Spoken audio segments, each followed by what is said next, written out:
কিন্তু এই কিং খানের পৃষ্ঠে চোর হয়েছেন। ওদিকে আন্ডারটেকারের উপরে আমি সোয়ার দেখতে পাচ্ছি, দুটি ঘোড়া প্রস্তুত। মিডিয়ার ভাইরাও কিন্তু কিষান টিভির ভাই তিনি কিন্তু ওই মোবাইল টাচফোন দিয়ে ভিডিও করছেন। উপরে কিন্তু আমি ড্রোন ক্যামেরা দেখতে পাচ্ছি। আসলে বাংলাদেশ যে একটা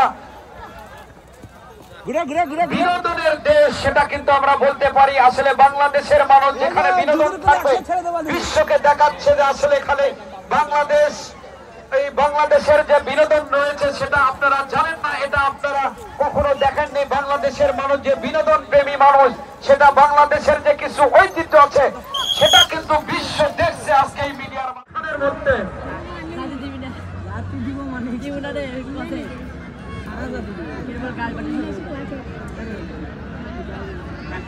পিছন থেকে কিন্তু আন্ডারটেকার সামনে দেওয়ার চেষ্টা, কিং খান কিন্তু খানে খান করে দিচ্ছেন। আসলে আজকের এই প্রতিযোগিতায় প্রতিযোগিতার পর প্রতিযোগিতা, এটা যেন প্রতিযোগিতায় আর নেই, এটা একটা যুদ্ধক্ষেত্রে পরিণত হয়েছে। আজকে এটা যেন একটা রণক্ষেত্রে পরিণত হয়েছে। যদি ইতিহাস কথা বলে, ইতিহাসের পাতায় যদি আমরা যাই, আগের দিনে যখন ওই অস্ত্র ছিল না, গোলাবারুদ ছিল না, টিন গান ছিল না, মেশিন গান ছিল না, রকেট বোমা ছিল না, তখন কিন্তু এই ঘোড়ার পিঠ দিয়ে ছোঁয়ার হয়ে যুদ্ধ সংগঠিত হয়েছে। যেরকম ইসলামের প্রথম যুদ্ধ ছিল বদরের যুদ্ধ, দ্বিতীয় যুদ্ধ ওহদের যুদ্ধ, খন্দকের যুদ্ধ, তবুকের যুদ্ধ, শেষে যেটা হয়েছিল আমরা জানি ওই বীর মোশাররফ হোসেনের বিশাল সেতুতে, যেটা আমরা অনেক সময় জানি। কারবালার ইতিহাস যদি পড়ি, কারবালার যে যুদ্ধ হয়েছিল ইমাম হোসেনের মধ্যে এবং ইয়াজিদের মধ্যে, সেই যুদ্ধের পূর্ণ আবৃত্তি আছে কিন্তু আমরা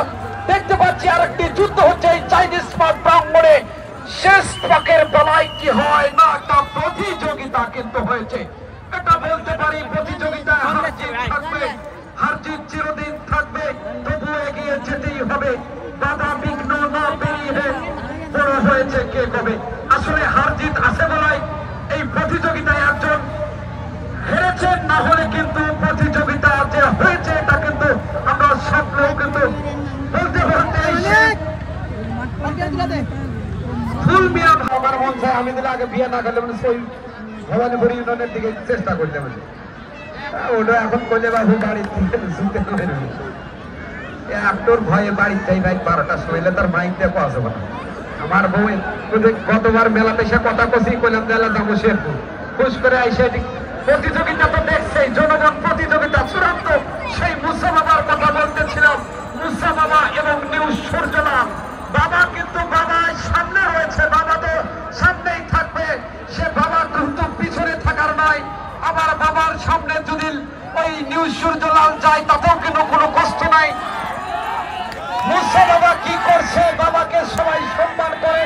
অনেক বাবা রয়েছে, ফকির বাবা, দয়াল বাবা, মুর্শিদ বাবা, পীর বাবা, অনেক রকম বাবা রয়েছে। আজকে কিন্তু এই মুসা বাবা সামনে সামনে যাচ্ছে।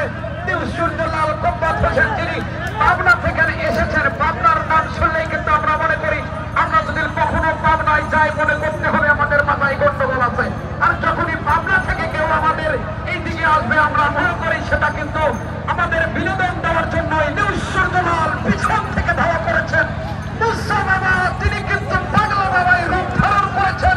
শেষ পাকের বেলায় কি হয় মুসা বাবা এবং নিউজ সূর্যলাল না কি হয় দেখা যাক।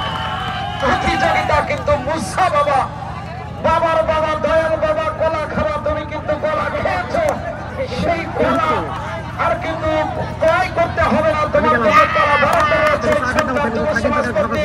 আয়োজিত 3 দিনব্যাপী ঘোড়দৌড়